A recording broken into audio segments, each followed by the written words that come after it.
قرآن شریف دا دویم سورت بقره لنبی اسو آیتون مستاسو مخیو لستن. رب العالمین قرآن شریف کے پدغ سورت کے اعلان کئی ہم چکلا دا دین مخ کی سورت تو گورا سورت فاتحہ چے وی پا منزہ کی منگلو اگئی کی منگ دا اللہ نے یو سوال کو چے اہدنا الصراط المستقیم خدایا منتنی غلا روخایا صراط الذین انعمت علیہم غیر المغضوب علیہم ولا الضالین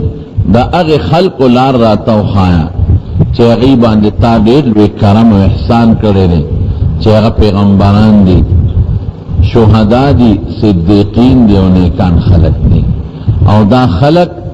تا دا خپل غضب و گمراہینا محفوظ ساتلی نمونگ دا اللہ نا دا صراط مستقیم دا نیغ لار سوالو کو نا اللہ فوراً راتا جواب راک ذالک الکتاب لارے بفی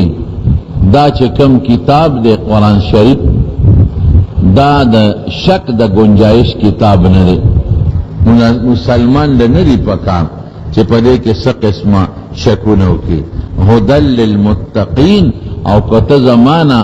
ہدایت غوانے او صراط مستقیم غوانے نو پدے قرآن عملو کدا نیغ لارا دا صراط مستقیم دے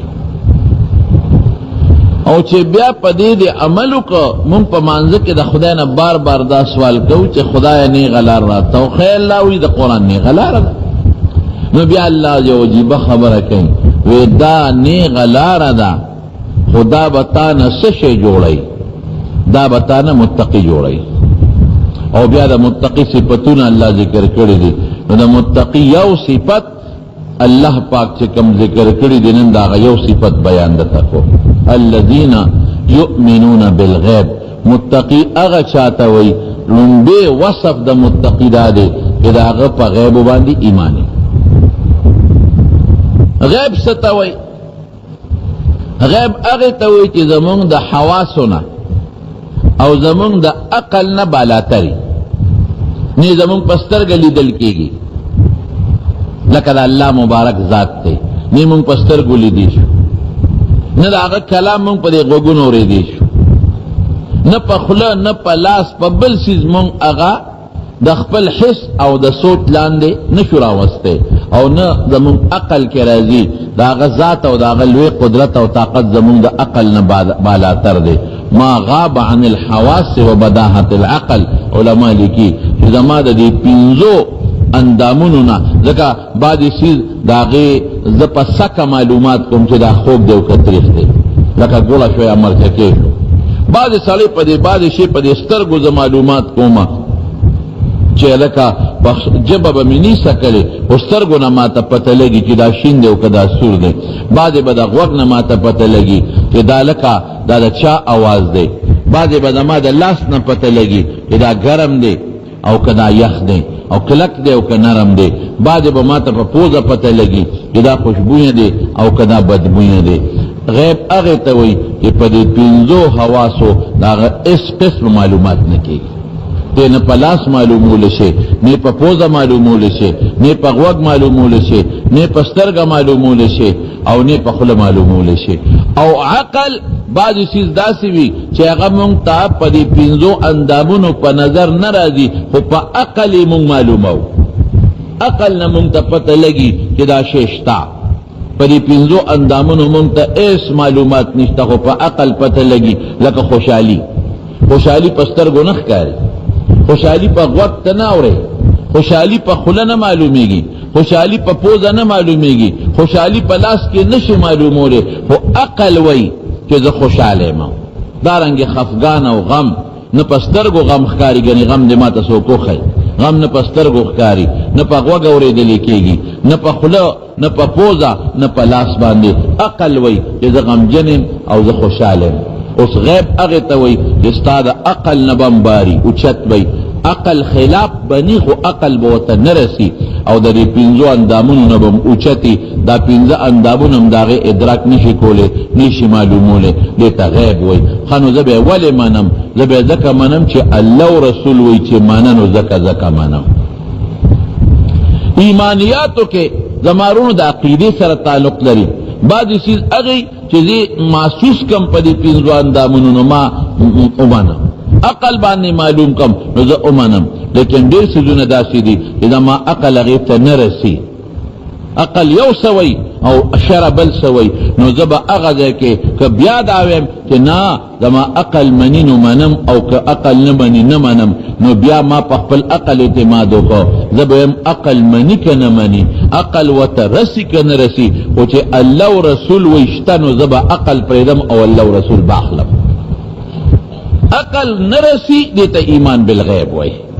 عقل نرسی لکه فرشتو وجود فرشتی نظر پا دی پینزوان دامونو محسوسو لیشم نی پا عقل معلومو لیشم سو کوئی چشتا شابا اللہ و رسول سو کوئی چشتا بس مانم کذبیم چه نا کما پستر گولی دی علمانم کپا دی لاس کی میرونی و علمانم پا دی غوگونو می داغا خبرو من لعلمانم عقل کی میرا لعلمانم گنی نمانم نو معلومی گی دا چه تا پا خپل زان اعتمادو که پا خودیو پا رسول دی اعتمادو نکو ایمان بالغیب دقا خلاصه دا چه اللہ وی ما پا میں اعتماد کیا کہ پخپلو اندامونو کے زیم خدایا زا پخپلو اندامونو عقل اعتماد دکم زا پچا اعتماد کوما پل اعتماد کوما با دا خلاصه شوا او دا دیو مثال منی اسو در کم جتا سو پی پیشه حضرت موسیٰ علیہ السلام چه کل فرعون دربار تلالو او اغسر ٹیم کے خود دا مقابلے چه پا پلان کی ٹیم با زموستا مناظری مقابلہ بای تو خود جادوگرے نیم جادوگر نو تا تخیم چه تا جادوگر یو که جادوگر نی در لجادوگر راغوالما نو که بس تانا اویو گتلا نو پتا باو لگی تا با جادوگره که تاو گتلا نو معلومی گی دا چه استا دا جادو بیانه ده در لطول جادوگر دا مصر راغوالم موسیٰ علیہ السلام خو پیو اغوی موعدکم یوم الزینہ دا اختر پروز بجی دا مقابلہ کو پتاو لگی دا سی دا لسو شلو کسو پا مخ کے نکو چه میلکی دا دنیا خلق راغونڈیو دا مقابلو کو نو ممتا با پتا دا حق و دا باطلو لگی بے فرعون وی دیر خدا فرعون ارسل فی المدائن حاشرین طول خارونو کی آواز مصر کے نا دا غب بادشاہ کے جسو مر خارونو لکا پی خور دا مونگ دا پاکستان خارون دی 400 منگور رو دا طول دی رو کراچی و بلوچستان دا قصد مصر دا فرعون لاند جسو مر خارونو پا طولو کے اعلانات اکل جسو مر غد غد جادوگر دی طول راشے فرعون امغواری طول راغون کل او اغیطے ویچ دا قصد یو ولک دے موسیٰ نم دے او اغسر یو جادو دے او جادوی دا دے چی اغا دا کونٹین مار جوڑے دا مقابلہ بکول غواری جادوگرو سینی اڑا بولے سیب کدی دا کونٹین مار جوڑی منگم جوڑو لیشو کدی دا پلی نمار جوڑی منگم تی جوڑو لیشو دی چک پا کم طریقہ خپل جادو کئی پاگا طریقہ منگم جادو کو لیشو خو سیب کدا مقابلم اگتلا نو دا منگ سے انام بیو کمنی فرعون وے زبردست انام مالم مناظرہ و مقابلہ اگتلا زبردست انام درکم او یواز انام نا انکم لمن المقربین تاسو بدا اسملے منبرانم جوڑو ما تاسو بدا مجلسی شورا منبرانم جوڑو ما تبا نزدے پا کرسو باندنا سے دیر خدا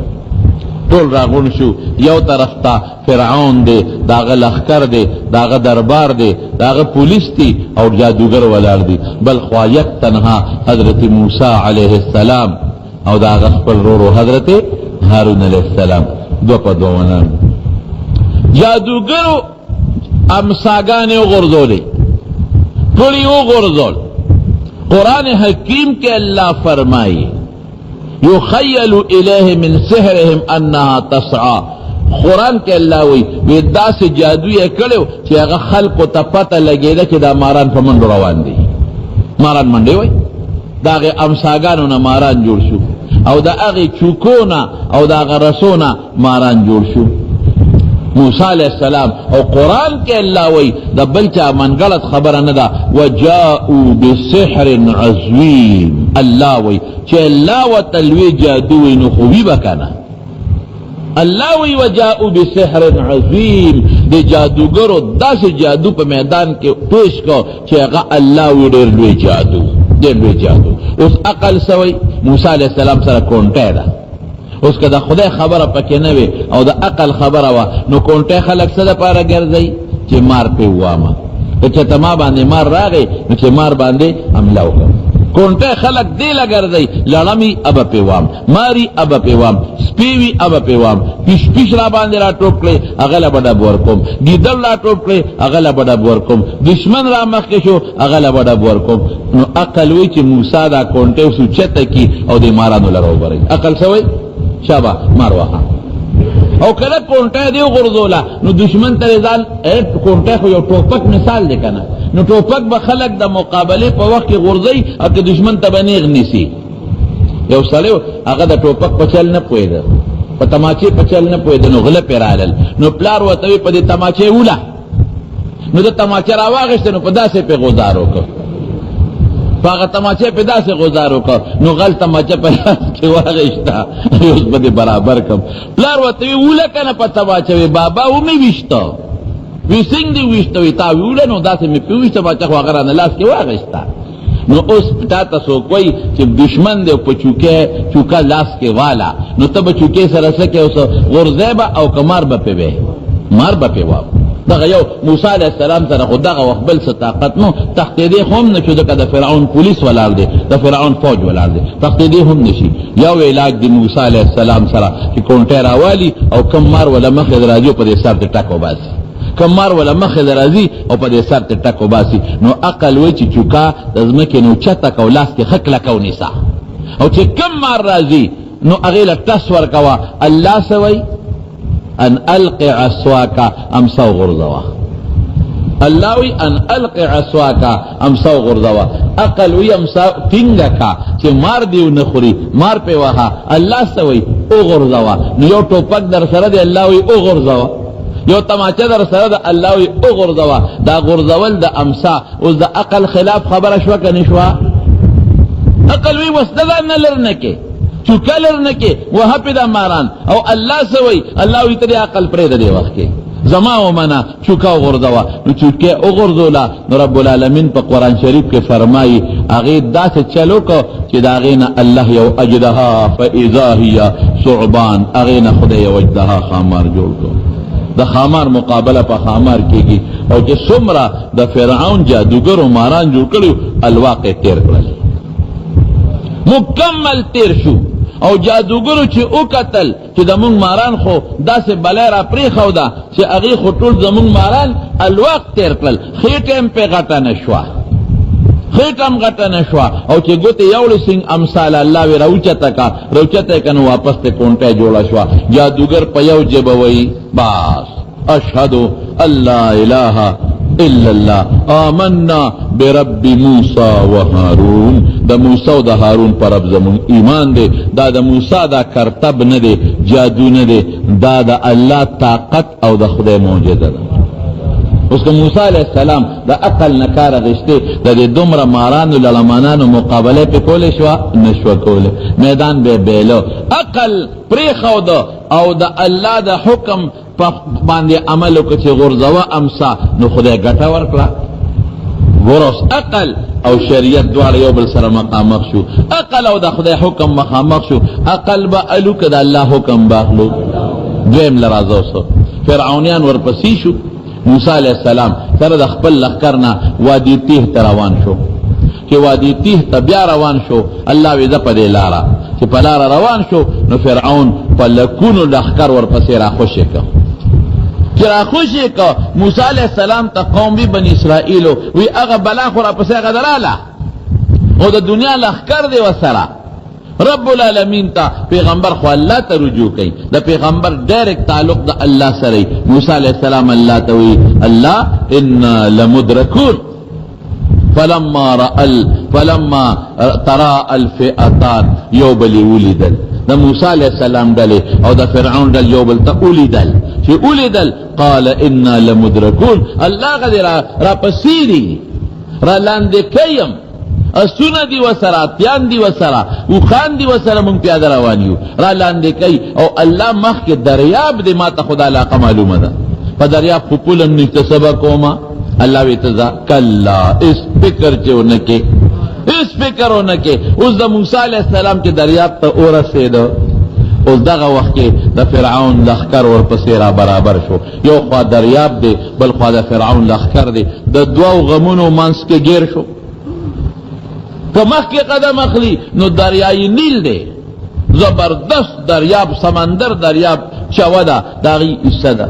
او که شاته ګوري نو فرعون دی او د هغه لښکر دی، او ټولو سره تورې او غشي او نیزې دي، او په لوی دوم دام کې او جوش کې را روان دي. یو خوا هم دشمن، بل خوا دریاب په شکل کې دشمن. اوس موسی علیہ السلام سره دې وخت کې څه پکار دي؟ دې وخت کې پکار دي چې دریاب ته شا کي، او غریب سره بل څه بې د کونټی نشته دی نه. دې وخت کې ولا پکار دي چې دا نور څه وس مې نه کېږي، او په دې کونټی د فرعون دا مازدیګر وال غواړي چې دا سر په ولا وام، نور خو هېڅ هم نه کېږي. او که فرعون ته ونه رسېدم نو چې د فرعون یو لښکري خو پې ووهم که نه، نو عقل څه وایي چې کونټی به ځمکې له بری، که د فرعون سر له به یې بری، فرعون سر له به بری. عقل څه وایي چې کونټی به ځمکې له بری، او که د دشمن هغه چې کوم فوجي دی، پولیس والا دی د فرعون، د هغه د کپرې له به بری د دشمن. لیکن الله څه وایي؟ الله وایي دشمن پرېږدوه، اوبو له وبروه، دشمن پرېږده، اوبو له وبروه. اوس عقل دا نه وایي چې په اوبو سره چوکه مې یوړه نو سجل به وشي. په چوکه څه پول خو نه دی چې په اوبو د پاسه به یې کېږي، چوکه بل شی خو نه دی چې اوبه به پې د پاسه وشلېږي. عقل وایي چوکه اوچته کا، دا فرعون پې به دا سر ووهه. عقل وایي د فرعون لښکري پې به دا سر ووهه، او شریعت او قرآن او شریعت او الله څه وایي وی نه اوبه ووهه. نو عقل یې دلته بیا پرېښوده، او کونټی بیا اوبو له یوړه. قرآن شریف کې الله ان القی څنګه دی، ان اضرب بعصاک البحر، قرآن کې الله وایي ان اضرب بعصاک البحر. دی ورته ونه وایي چې ان اضرب بعصاک فرعون، چې په دې کونټی د فرعون وځه، ان اضرب بعصاک عدوک، دشمن پې ووه. دی ورته ونه وایي ان اضرب بعصاک البحر، دا دریاب پې ووه. او دا ونه وایي چې خدای دریاب ولې ووامه، دشمن پې ولې په دا سر نه وامه. عقل یې پرېښوده، الله حکم یې واخېسته. خو چې دریاب له سیند کونټی یوړه نو الله په دریاب کې ورته لارې جوړې کړې، 12 لارې ورته جوړې شوې. او لارو جوړېدو سره د دریاب وې خو خټی اوبي پکې فوراً خدای سیلې وچلوله، سیلې سره میدان لاندې اوچ شو. وې شابه فوراً یو قبیله په یو لاره ځای، 1 نمبر د فلانکې قبیلې، 2 نمبر لار د فلانکې قبیلې، چې ګڼه جوړه نشي، او هر یو په خپله لاره وي چې په اسانه پورې وځي. دې پورې وتل د دریاب نه، او دې کې فرعون پرې راغی. چې فرعون راغی هغه ډېر چالاک و که نه، قوم ته یې وی زما درو به مو لیده، وی هغه ځای نه چې دریاب ولیدم را توشلېده، هغه ځای نه زما د روب د وجې نه دریاب را توشلېده. او وی اسې دغه وخت په دریاب نه ورته، په دې حیواناتو کې یو شعوري. نو حضرت جبریل علیہ السلام په څه طریقې اس دریاب ته راښ کړ، او په دریاب ورګډ شو. یو سر هغه ویخله ورسېد، بل سر د دریاب بیانس کې ټول گیر شو. رب العالمین بیا موسی علیہ السلام ته وی وی دا کونټی دی د دریاب له بیا یوسه. اوس عقل وی چې کونټی ولې وړې، دشمن را روان دی، او دې غاړه کې ودرېږو چې فرعون څنګه راځي چې دا کپره پې ووی. او عقل داوی او شریعت سوی الله سوی دریاب وها، او چې دریاب له کونټی یوړه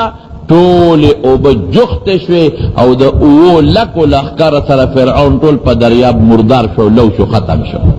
گفت عقل به نه منم، څه به منمه، زه به د عقل په مقابله کې د الله خبره منم. چې وادي تیه ته کله پورته شو، 4 سوره هلته کې اوبه نشته، قوم تږی دی، قوم تږی دی. الله اوبه، موسی علیہ السلام د خدای نه فریاد کوي، او قوم چې دی قوم هم د موسی علیہ السلام نه فریاد کوي. او دا بنی اسرائیل چې وکنه دا ډېر بې صبره خلک، انتهایی بې صبره خلک، او ډېر بې خونده خلک دا بنی اسرائیل.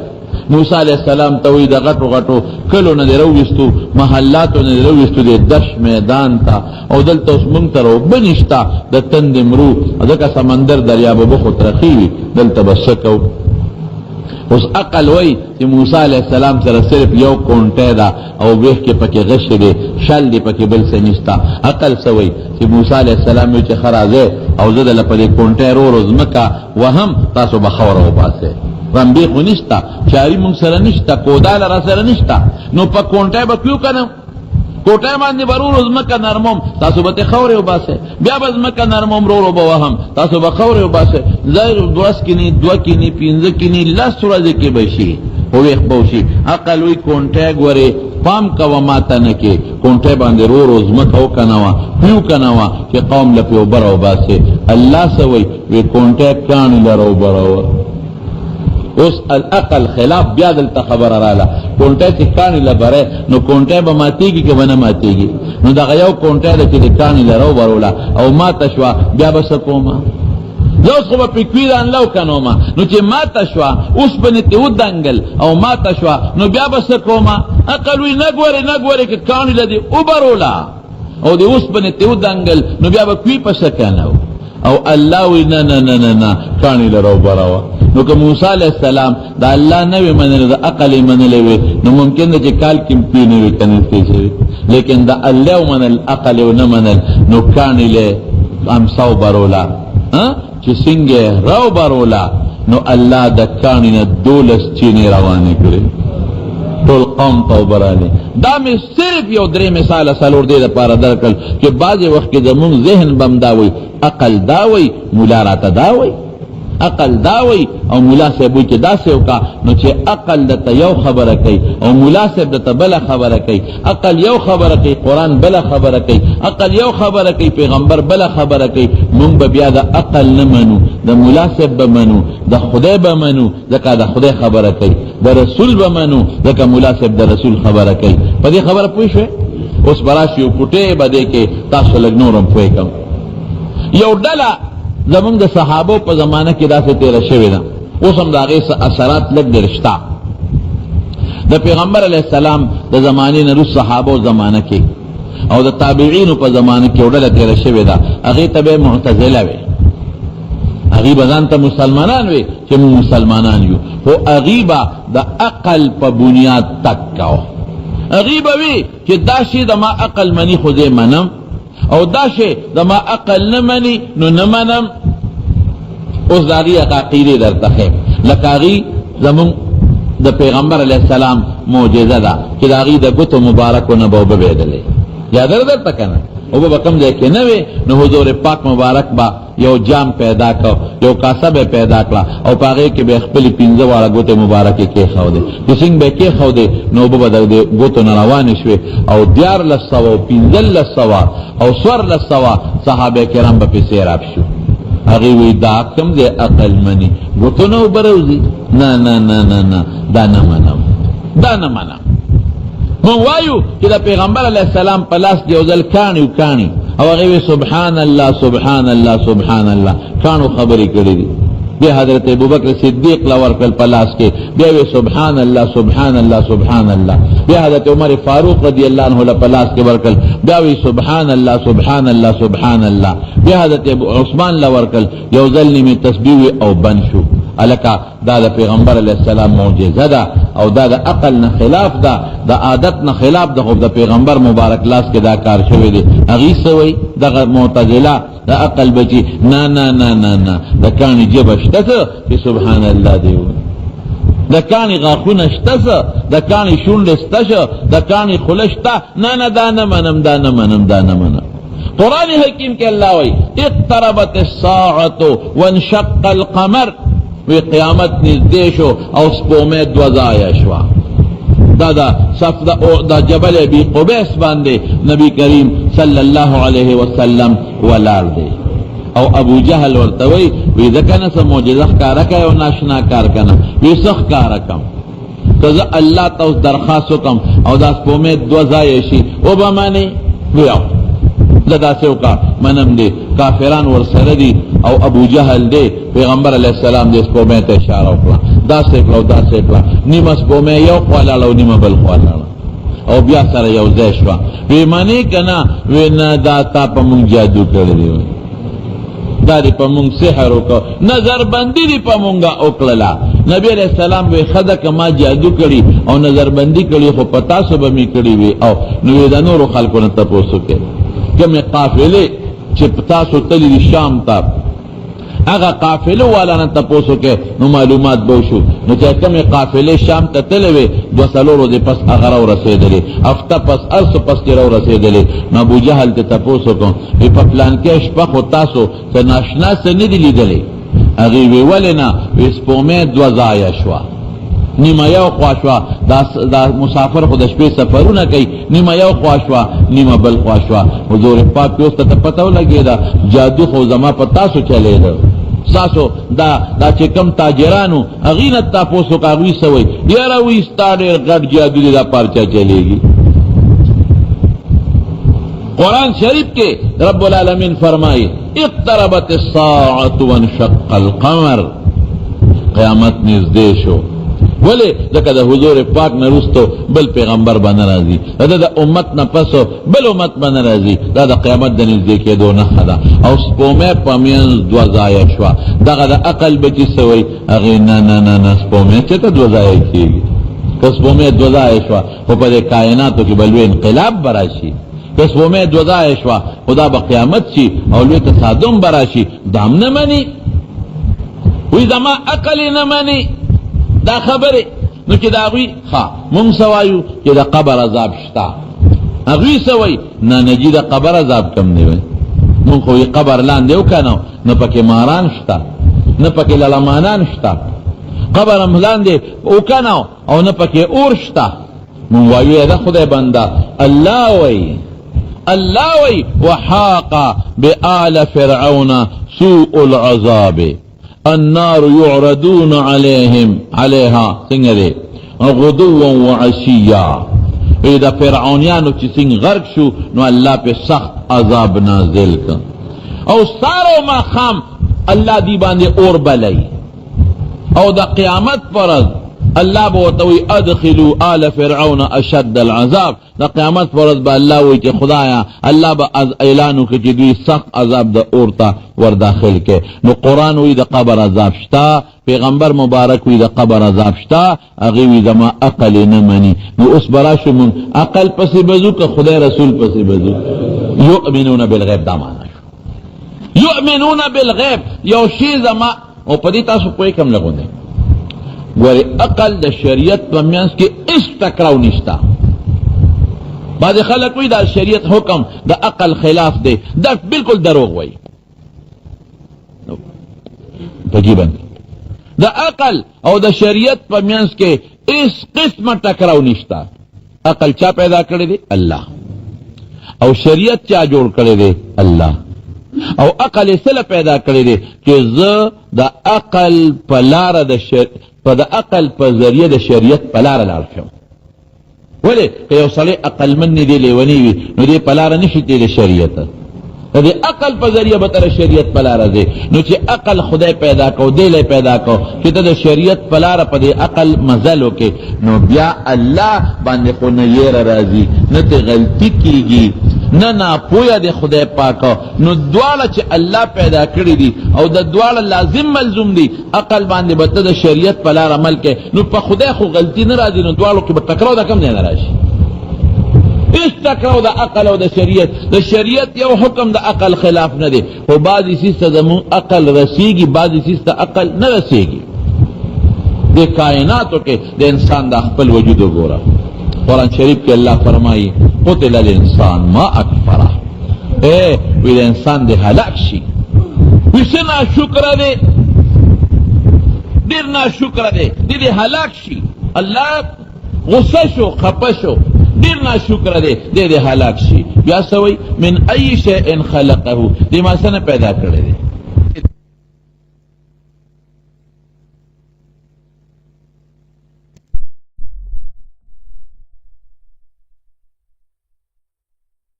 تا عقل کار ورکی بالکل نمور پگیره که دا ماشین پروت دی نه نطفه نه پیدا دی اگه نطفه نه بیا علاقه جوړه شو وینه ټوټه جوړه شو د وینې دغه ټوټې نه بیا د غوښې ټوټه جوړه شو د غوښې دغه ټوټې نه رب العالمین ماشوم جوړ کړ یو پایپ باندې صرف اوسه په یو پایپ دې ماشوم ته د مور د طرف نه وینه ور روانه ده ګور عقل ته دی ګوره وینه ور روانه ده هغه وینه نسه جوړېږي دا غوینه نه لګیاي د ماشوم وجود جوړيږي اډو کې ته جوړيږي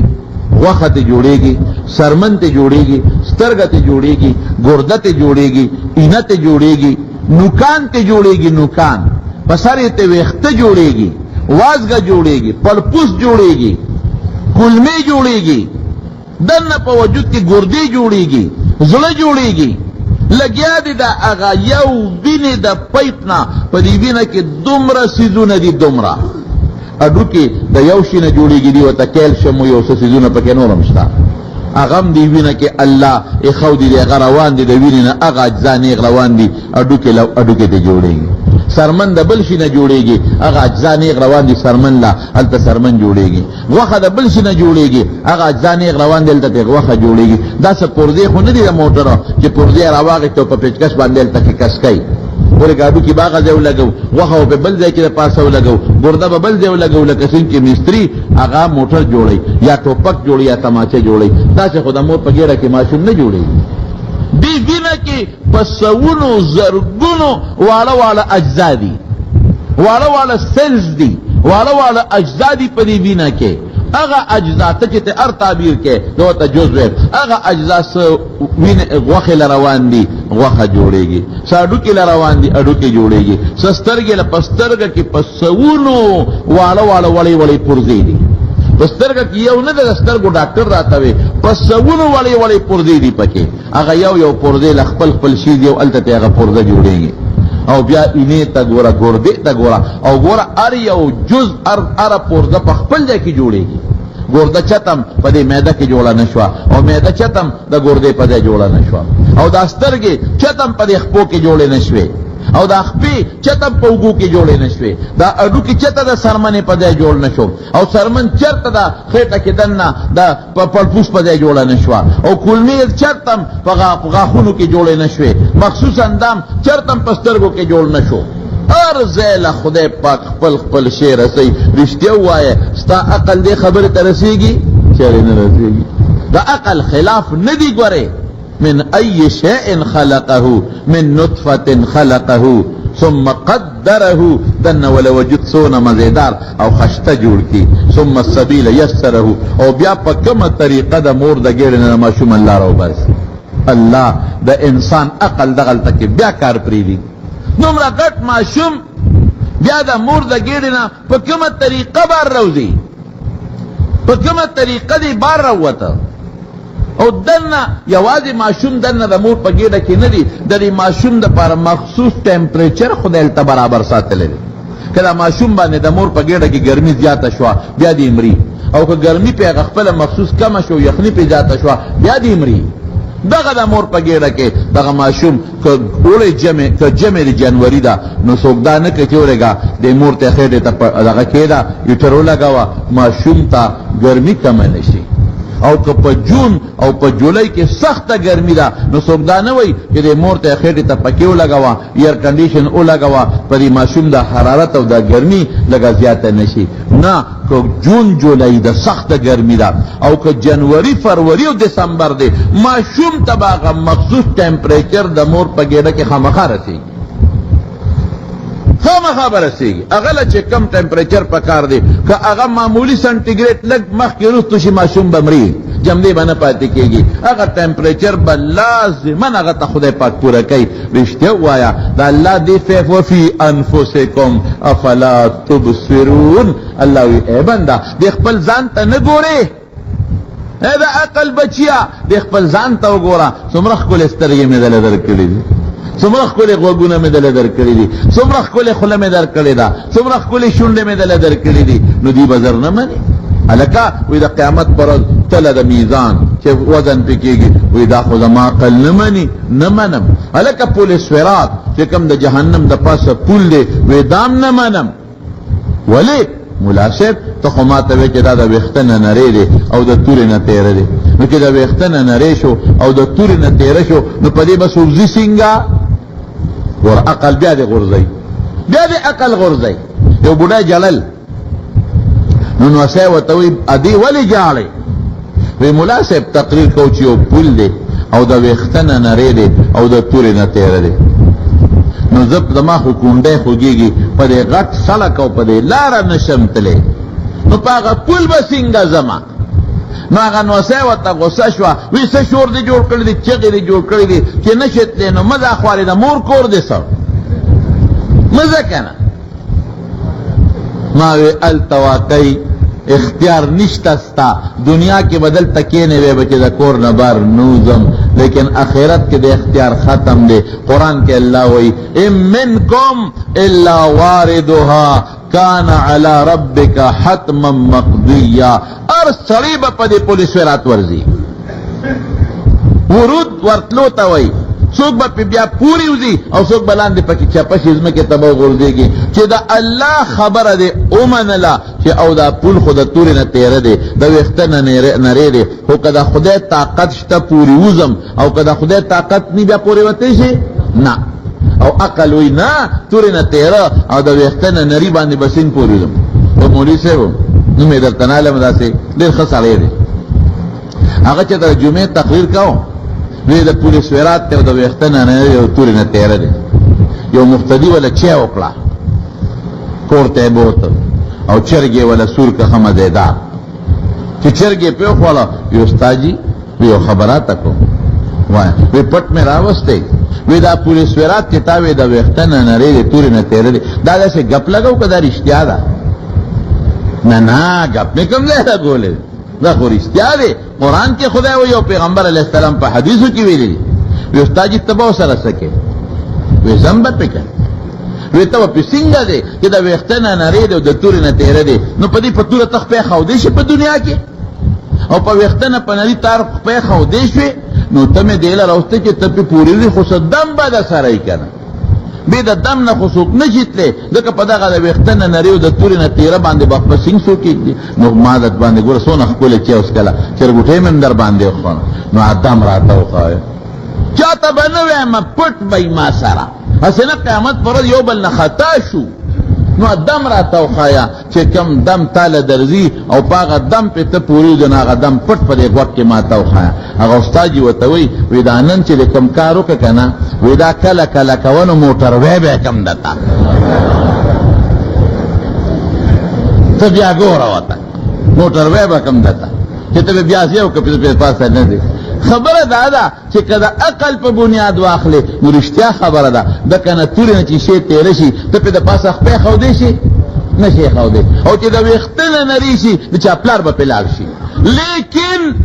که د الله او د رسول تابعداري دې وکړه اطیعوا الله و اطیعوا الرسول دا الله و دا رسول تابعداري دې وکړه او ته عقل پرېږده الله ته دا پل شته زه منم الله توی دا ویښته نه نرۍ دی زه منم الله توی د تورې نه تیره دی زه منم الله ستا حبیب وایي چې کوم انسان زما تابعداري وکړه لکه د برېښنا غوندې به تېرېږي کالبرق رسول الله مبارک فرمایي او څوک به د اعلی قیمتي تیز اس په شان پې پورې وځي او څوک به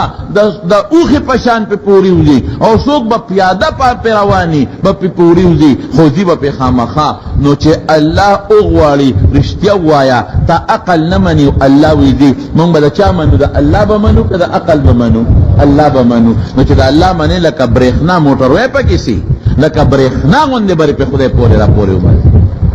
بنیاد دا خبر داده یؤمنون بالغیب دا متقی و صفت دقا شو چی ایمان بالغیب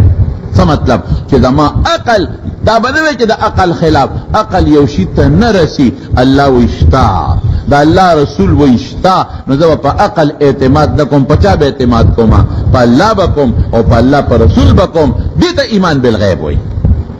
دا چی دا من پا کتابونو کی رازی دا کم سلے کافر د زنکدن وخت کې کلمه وای نو کلمه نه قبلې کافر که د زنکدن په وخت کې کلمه شهادت وای نو کلمه د کافر نه قبلېږي دا ولې دا ځکه چې هغه وخت کې د مرګ فرشتي وویني د زنکدن په وخت کې د مرګ فرشتي په خپله وویني هغه وخت کې د دوزخ هم وویني الله ورته وایي ای ظالمه جنت هم وویني دا جنت مې دله تیار کړی ظالمه کفر دیو کو دینه محروم شو دا مخامخ دوزخ مې دله جوړ کړی دی خو چې ساده نه وځي نو د دوزخ ته به نیغ ورځي نو دې جنت هم وویني په په دې سترګو، دې دوزخ هم وویني په دې سترګو، دې فرشتې مو وویني په دا سترګو، دې مرګ مو وویني. نو الله زکا ایمان نقد دغه وخت کې فرعون خم چغه والي وه چې ما په موسی او په هارون پر رب باندې ایمان دی او قبول نشوا. که کافر دی وخت کې ایمان وروړي نه قبليږي. ولې دا ایمان بالغیب نشتا، دا خود اولیدل نو ځکه عثماني چې د نوی لیدلې او الله وتوي شتا او د منلې وي نو بیا به خبره ټیک وه. دا خود په خپل سترګو اعتماد وکړو چې ویلې د عثمانم چې دا عذاب چغه ووریدا نو عثمانم چې دا د پسترګو نه وی لیدلې، دا دوزخ، دا جنت او دا فرشتي او الله وتوي شتا او د وې زمانم الله ما نه دی خو زمانم. نو بیا به د ایمان په زمانو په ایمانیاتو کې یو ایمان څه شه دی د غیب ایمان چې زما عقل وته نرسي، زما حواس وته نرسي او الله رسول وشتا او زه منم. یو ملحد چتا په یو باغ کې ناستو، دا هندوانو باغو، هندوانو په باغ کې ناشته نو بره په د نارنج او بوټي دي. نو دې په دې ځل کې وي خدایا خلک عجیب خبره کوي. خلک وي دا ګوره کدا خبره د عقل په بنیاد شي دا څنګه خدای دی. دا رکوټي بوټي تا وګوره ناغه له هندوانا ورکړي او غټ بوټي تا وګوره ناغه له نارنج ورکړي. بکار دا و دا بوټي غټ ته غټ نو چې د هندوانا په هغه کې وې ځان دا و غټ بوټي غټه مې وکړي او پکار دا و چې دا نارنج دا په دې لاندې په دې هندوانو په دې زیلو پورې نخته وي دا کدا پوټي پوټي نره نره سانګيري نو نارنج دلته پکارو په دې سوچ کې ناګانه په سر د پاسه او نارنج را پریوته چې تاسو نارنج پر را پریوت. او خدای منم دې منم توبه توبه توبه خرج دله هندوانا نو ورکړي کدل هندوانا ورکړې وې د نارنج اوس په سر د هندوانا را پروت وي اوس به مصر بیغم زمارونو په دې خبر اخلاص کو چې عقل الله پیدا کړی، شریعت کیا پیدا کړی دی. نو ما نه غلطی کیږي نو زما په کارونو کې به تضاد راشي، لیکن د خدای نه غلطی نه کیږي نه پیره راځي. نو د خدای په کارونو کې تضاد نشتا. یوا دویمه خبره صدا بعضی چیز الله قصدن د عقل نه بالاتر پیدا کړی دی. نو هغه کې به مونږ د عقل خبره نه منو، مونږ به د چا خبره منو؟ د الله او د رسول خبره منو. هغه کې به حکمتونه زموږ عقل به ته نه رسي، اشی به د عقل خلاف نی، هغه کې به داسې حکمتونه چې زموږ عقل باغې ته نه رسیږي. نو پس مونږ به وایو چې الله تا کومه فیصله کړې ده، تا په قرآن کې څه ویلي دي او ستا حبیب مبارک په حدیثو کې څه ویلي دي. زه پکې خپل عقل نه چلوم، زه به لازمن او لازمن منم. زما عقل هغې ته رسیږي او که نه رسیږي. رب العالمین په قرآن شریف کې یو بل ځای کې فرمایي وَإِنَّ لَكُمْ فِي الْأَنْعَامِ لَعِبْرَةً نسقيكم مما في بطونها من بين فرس ودم لبنا صائغا لبنا خالصا صائغا للشاربين. اے انسانا وی که زما قدرت نمانی نو لغوندے دا حیوان خیٹے تو گورا، دا غوا خیٹے تو گورا. دا غوا پا خیٹا کے سشے دے یو خوا پی پراتا دی، بل طرف تا سوٹی پراتی دی، بل خوا وینا پراتا دا. دا ټول سیزونه د یو خوراک نه جوړیږي.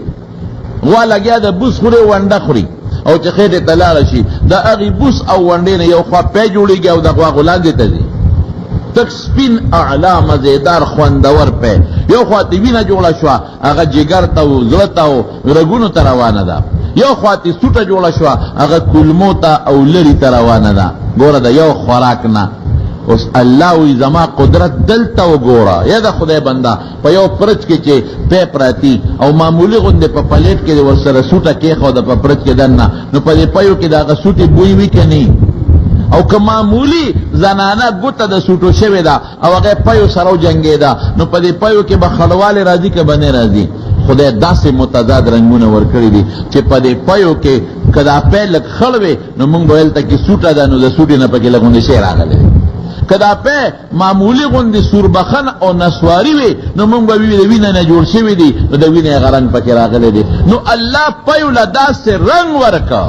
داسې رنګ تا ته ښیي چې د وینې نه مې دا جوړ کړي دي، خو د وینې او د پیو پروس کې په رنګ کې څومره تضاد دی. څومره تضاد داسې رنګ دی چې وینې سره بالکل نه لګېږي، سوروالی او سپینوالی څومره د یو بل نه لرې دي، او څومره ښکلې خوشبویه شی دی پی سوچک غوړي دې ته وویستل هغې کې څونه خوشبویي ده، ماسته دې ته په خوله کې واچول څومره مدیدار اعلی ټیسټ دی، نو د سوټې اډو بوی پکې نشته. په یو خېټه کې دننه درې واړه پراته دي او د درې واړه یو بل سره د یو خوراک نه جوړېږي. وینې رنګ ته وګوره، د پیو رنګ ته وګوره او د سوټې رنګ ته وګوره، د پیو خوشبویۍ ته وګوره او د سوټې بدبویۍ ته وګوره. زما وروڼو الله هغه کارونه کوي چې هغې ته زموږ عقل نه رسېږي، د عقل نه ډېر زیات بالاتر دي. نو موږ به بیا عقل په دې کې نه چلو، موږ به چې الله وایي د قبر عذاب شته، زه به یم شته، بالکل شته. او د هغې مې یو مثال لره در کوم. یو ماشوم د مور په دې ګېډه کې پروت دی، داسې دلته کې د ماشوم د مور په دې سینې پورې پروت دی، د ماشوم اودي. دا ماشوم کله په دې خوب کې خاندي که نه خاندي؟ دا ولې خاندي؟ د خوب ولیده، دا خاندي ولې؟ د ماشوم څه خوب ولید د خوشحاله ځکه یې وخاندل. او دا ماشوم کله په دې خوب کې چغې کې که نه کي؟ دا چغې ولې وایي؟ د یارې خوب یې ولید. دی ماشوم د خوشحاله خوب ولید نو دې در وخاندي، دی ماشوم د یارې خوب ولید نو وجاړي. نو ماشوم د لګیا دی خوبونه اینې او مور سینې پورې پیوست دی، مور ته نه ده خبر. دو کسان په یو کټ کې ملاستی، دو کسان بالغان ملاستی په یو کټ کې. ځه داسې به ویما دواړه اوده دي، یو کس خوب اینې او په خوب کې امریکا کې ګرځي، کابل کې ګرځي په خوب کې، بل کس سره خوا کې اوده دی، هغه خوب اینې، هغه په خوب کې خپله زمینداري کوي لګیا دی،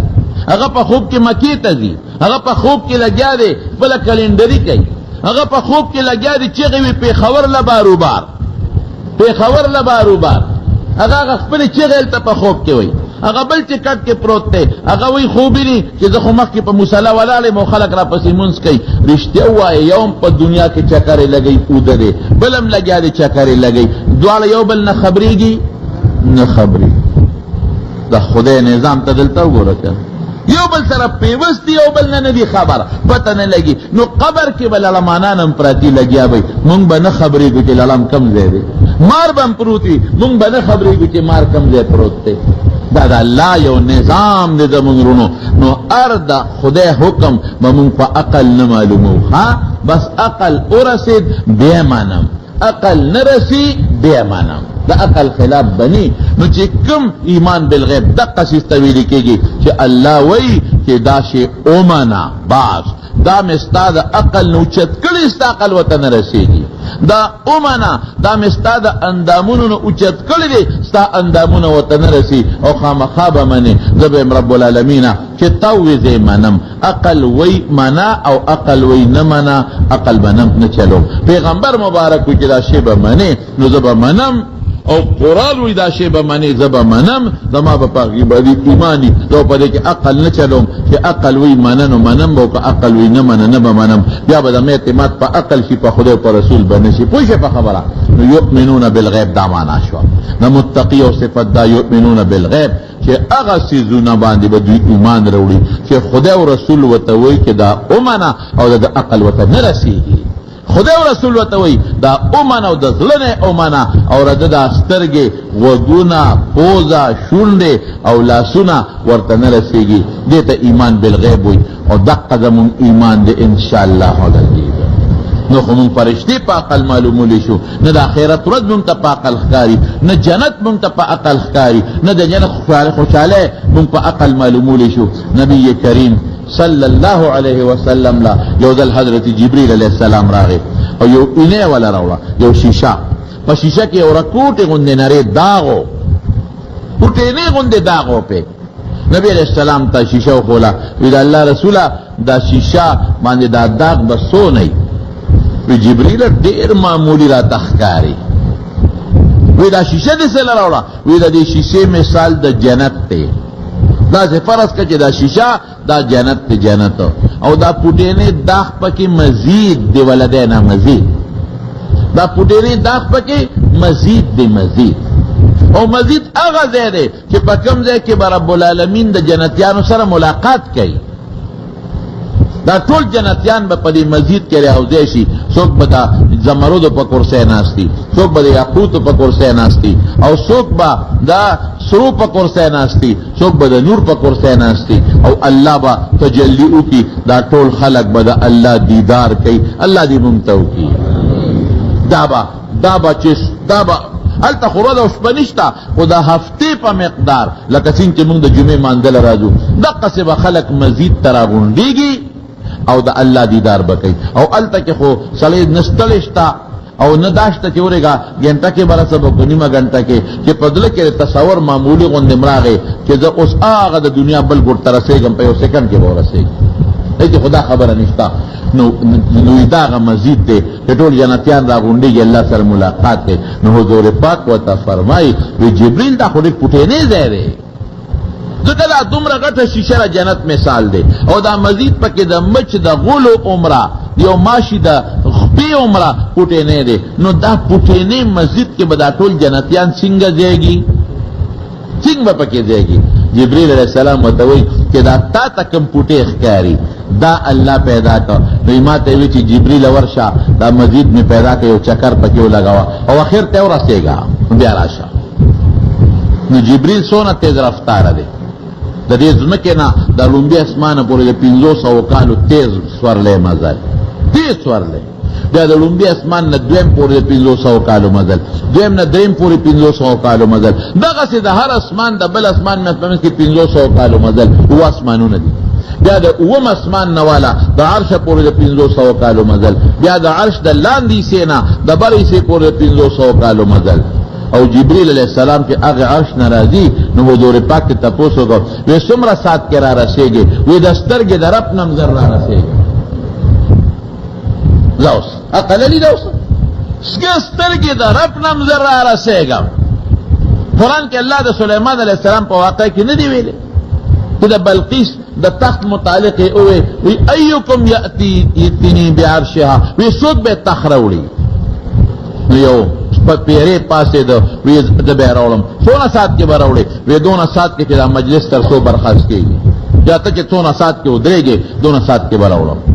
بل یو کسو عالمو وقال الذي عنده علم من الكتاب انا اتيك بقبل ان يرتد اليك طرفه، سليمان د سترګې د رب نه به هم دله زر راوړم.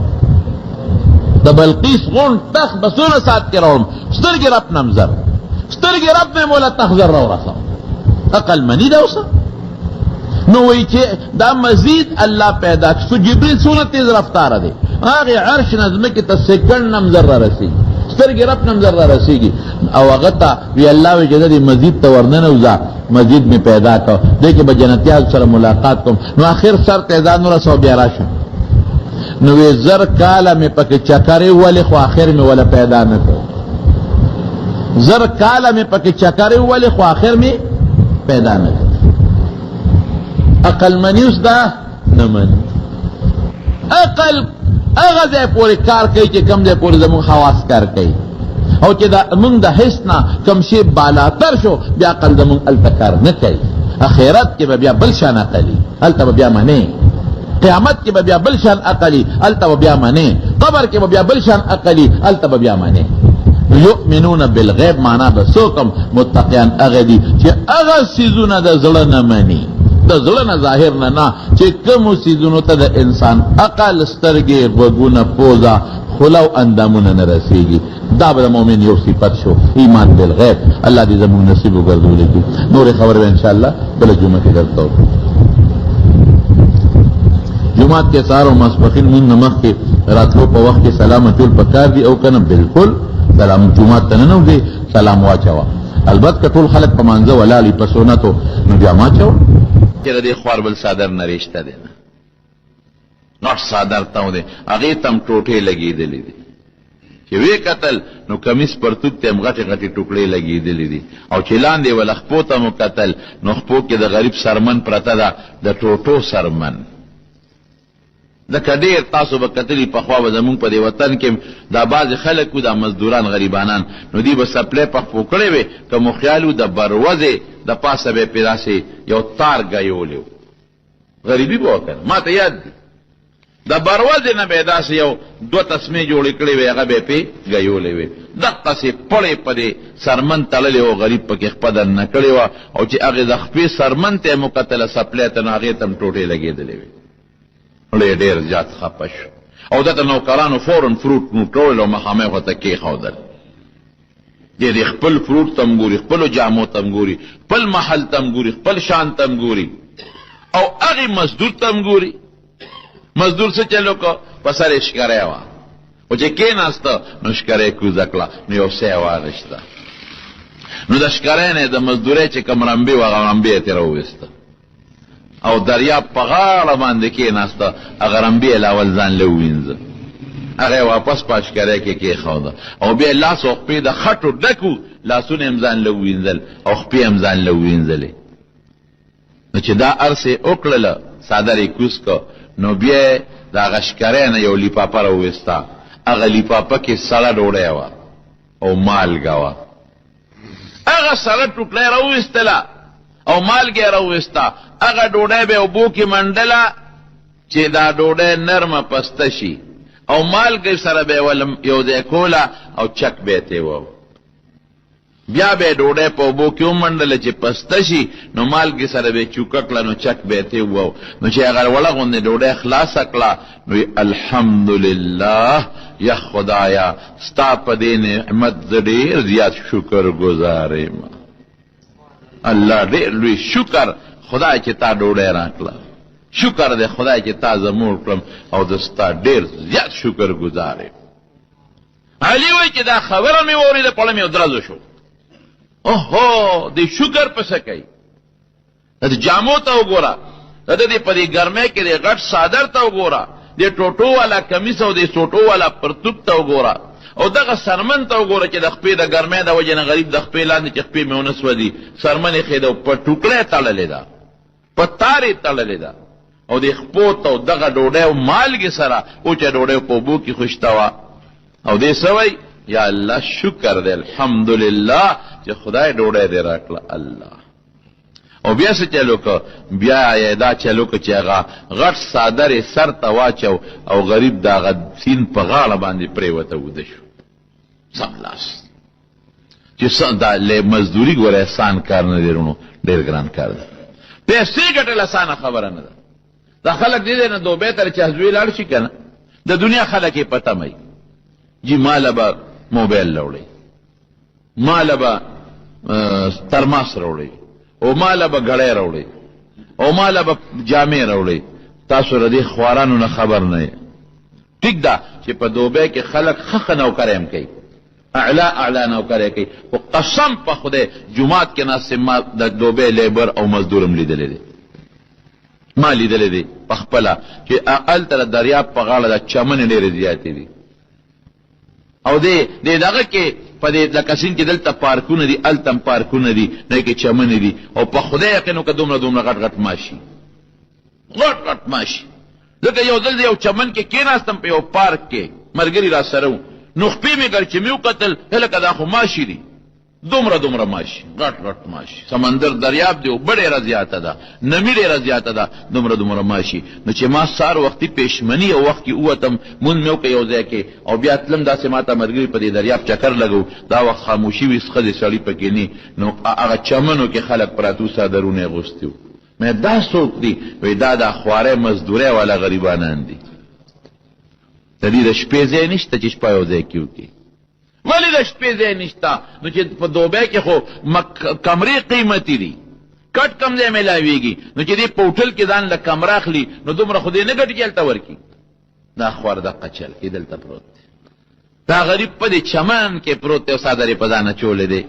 او په څادر کې پروت دی. چې هراله روټۍ کړې وه، نو چې هلته لاړو روټۍ له، نو هغې خواران بار ووتل، او موږ 2-3 کسانو ته یې روټۍ کېښوده. نو چې کمرې ته ننوتو، نو دا کټونه نه دي دیوال پورې، دی لاندې یو کټ، د پاسه بل، د پاسه بل، د پاسه بل، 4 کټونه یو بل د پاسه کړي، دې دیوال ته، دې دیوال ته، دې بل دیوال ته. یا لکه دا څه دي؟ وایي چې دې کې مونږ پراته یو که نه، مونږ سره خو دومره پیسې دي چې 4 کمرو کې 4 کسان ځای شو، دا دې خو ډېره ډبل کري د دوبۍ کې څوک اوسېدي چې پکارې نو موږ دا په لس پنځلس شل کسانو باندې دا کمره کرۍ کړې ده نو یو لاندې پروت یو د هغه د پاسه یو د هغه د پاسه یو د هغه د پاسه نو چې یو ډقي ټولو سره ډقي دا عجیبه انصاف او دلته خلک وایي مال یې ګړی راونړه مال یې موبایل راونړه مال یې جامې راونړئ تاسو قریبانانو نه خبر نه یې چې دا خواران دلته څه ژوند تېروي علي وایي چې دغه سړي ته مې وکتل دی مزدور ته نو ځان ته هغه څادر واچو دی پرېوت اوده شو او زه ورته دقسې اوس حیران یم چې یا خدایه زما دې ټاټ پاټ ته وګوره او دې دولت ته وګوره دقه مزدور غریب ته ګوره او دې په هغې کې څومره شکر ګزار دی او دې ګرمۍ کې ده له خوب سینګور دی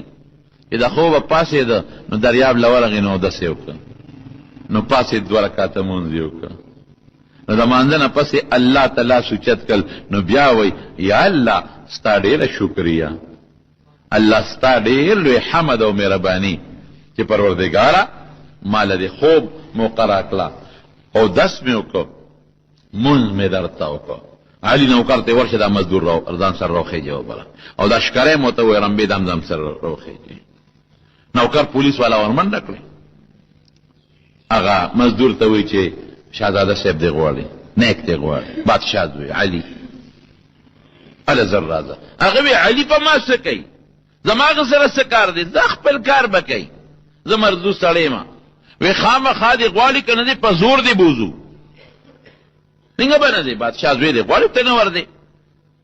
خلې نه یو آیات وت عسى ان تکرهوا شیئا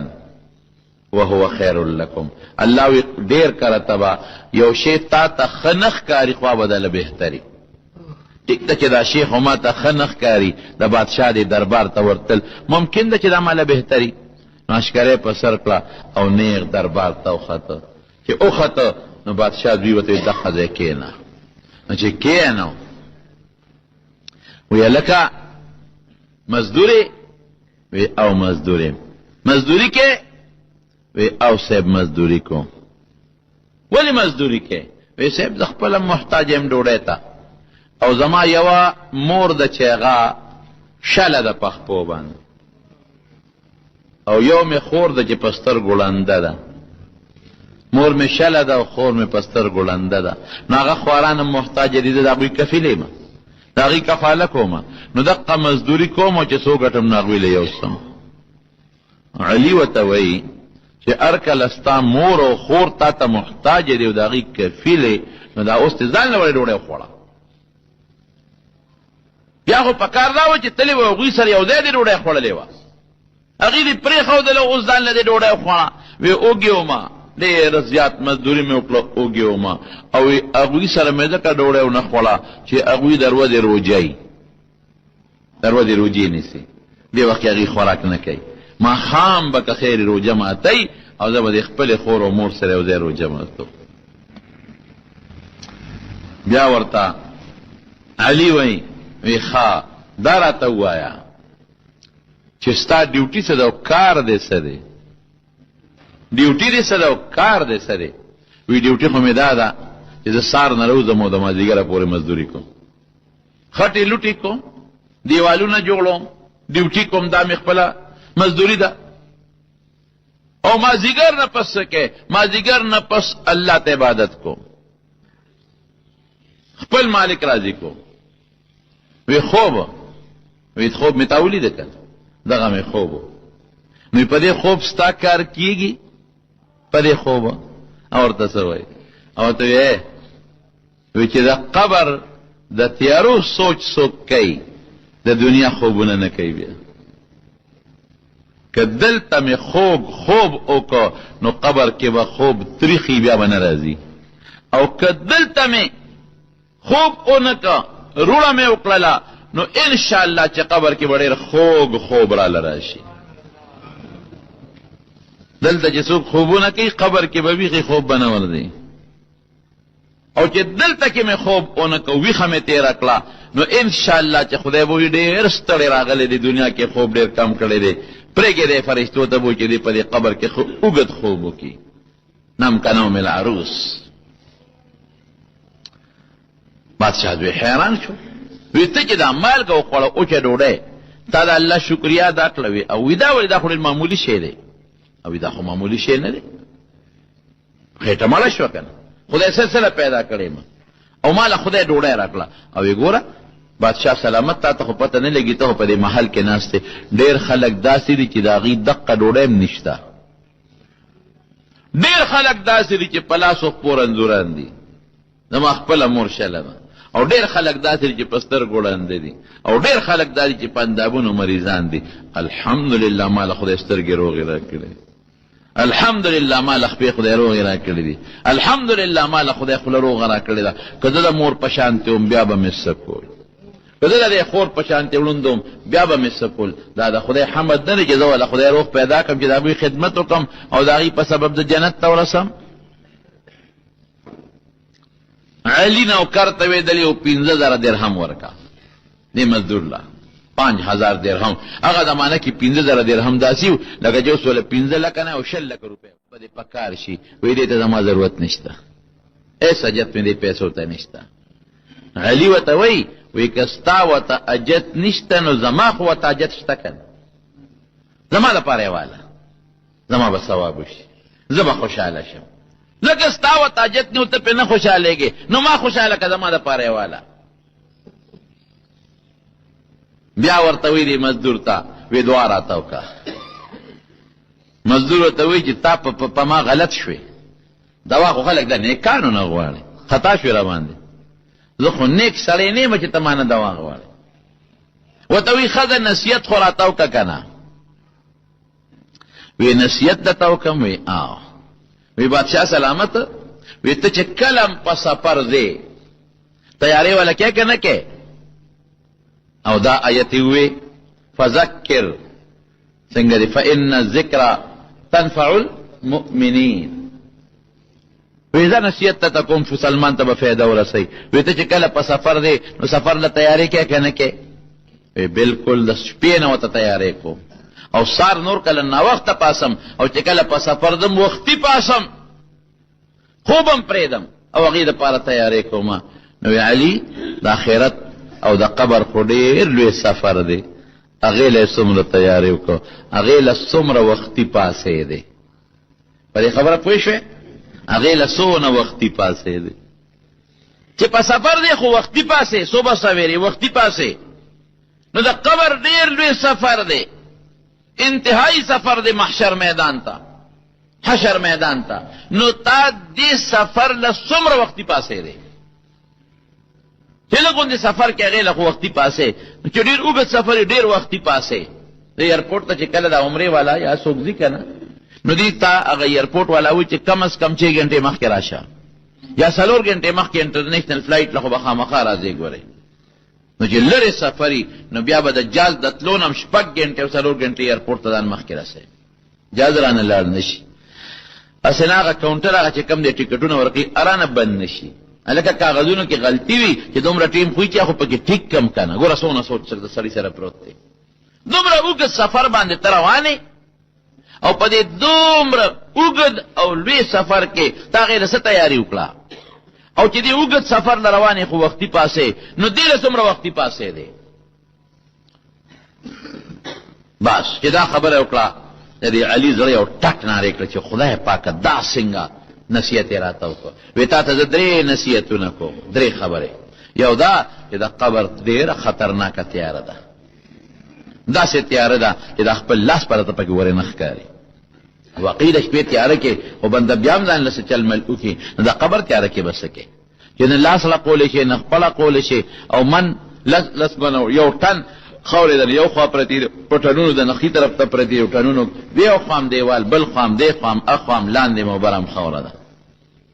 او هغه ډېر عزتمن بچي او عزتمن پلار او وروڼه ادنه ټول واپس راشي او چې کم کټ کې وړي همدنه واپس راوړي او چې کم پوزې درته لاندې پروت و او پوزې هم درته لاندې په قبر کې ناچي هم اوسنډې ودنه واپس راوړي ټول له واپس رالل وی دغه لوی سفر د قبر د تیارو غم وکړه هغې له غم وکړه دا سوچ وکړه دا یو نصیحت او دویم نصیحت دا دی چې په سفر دی نو سفر کې خلک لري سفر کې یوازې نه دی یریږي نو ځان له د سفر ملګری پیدا کا وی دا اوس خو یو دوا راته وکړه که نه وی خدایا د دې علي دنیا سره مینه کمه کا او الله د خپل ځان سره وله مینه پیدا کړه. نمبر 1 او نمبر 2 یا الله د هغې عمل توفیق ورکه چې ته پې خوشحالېږې او یا الله خاتمه په داسې وخت کې وکړه چې ته ترې راځي. اوهو دا خو ډېر بهترین دعا ده. د دنیا سره مینه ختمه که کمه که او ځان سره مینه پیدا که دا کمال دی. او خدای داسې عمل توفیق ورکړه چې په کم عمل ته خوشحالېږې نو چې الله د بنده نه خوشحالی دې نه غټ غنیمت بل شته. او خدای داسې وخت کې مړ که چې هغه وختونو کې ته د نه راضي یې چې ته ترې خوشحاله یې. وی دا اوس ما پرېږده وخت مې ډېر ضایع شو چې ځم مزدور ته وی ښه وی نور څه خو څه نه غواړې وی دقه غواړم چې ما نور ماف کړه چې زه وځم. وی په مخه دې ښه مزدور چې لاړه نو علي هغه خپل نوکران کېنول وی زما دې درستخان ته وګورئ او د مزدور هغه اوچې ډوډۍ ته وګورئ د هغه شکر ته وګورئ او زمونږ د ناشکرو ته وګورئ زمونږ دې ټاک پاک ته وګورو د هغه جامو ته وګوره زمونږ دې جشن ته وګورو د هغې سپلو ته ګوره زمونږ زندګۍ ته وګورو د هغه ژوند ته وګوره او د هغه شکر ته وګوره زمونږ ناشکرۍ ته وګوره د هغه صبر ته وګوره او زمونږ دې نخرو ته ګوره. فورا چې کوم د کتابخانې د هغه انچارج د کتابخانې ناظم د کتابونو هغه وی ماله راوغواړئ هغه یې وله راوغوښته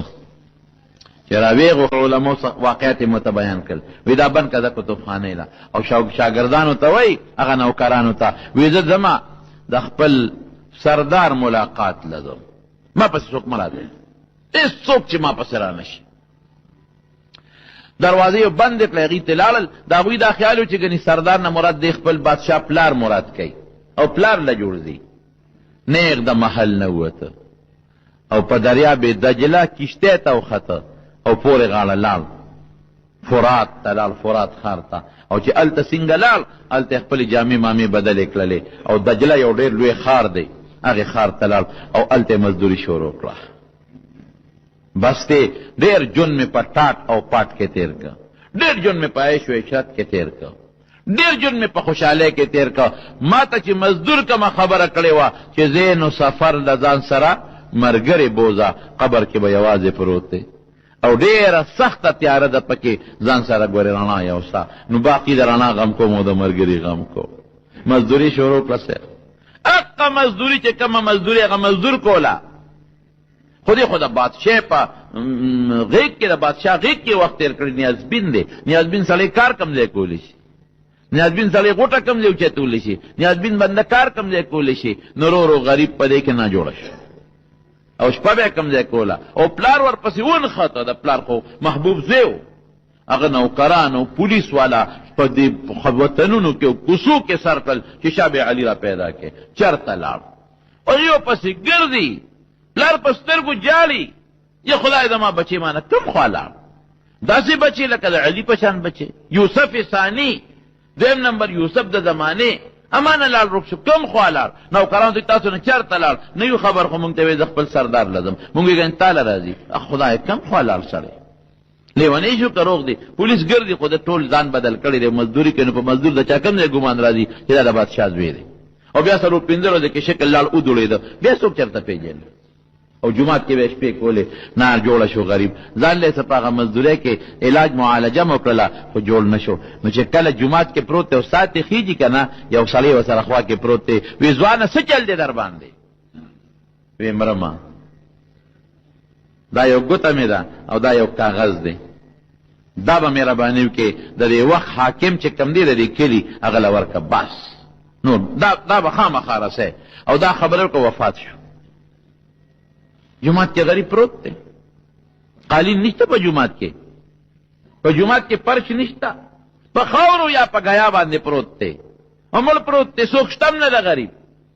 هغه ګوته یې یوړله هغه کاغذ یې انغښت یوړو حاکم له یوړو چې حاکم وکت او یلکه دا ګوته خو صرف د بادشاه د زامنو سره بل چا سره نی هغې خو پېژندله دا ګوته خو صرف بادشاه سره او د بادشاه زامنو سره بل چا سره خو دا ګوته کېدی نه شي ودرېږه معلومات کوم بادشاه ته یې فورا اطلاع ورسوله چې حضرت ستا دقسې یو سړي له ګوته راوړو کاغذ یې راوړو دا ګوته تاسو وګورئ وایي دا خو د علي ګوته ده کوم ځای دی علي وی پلان کی جماعت کې پروت تے بادشاہ په منډه راچو کو دوی مړ پروتو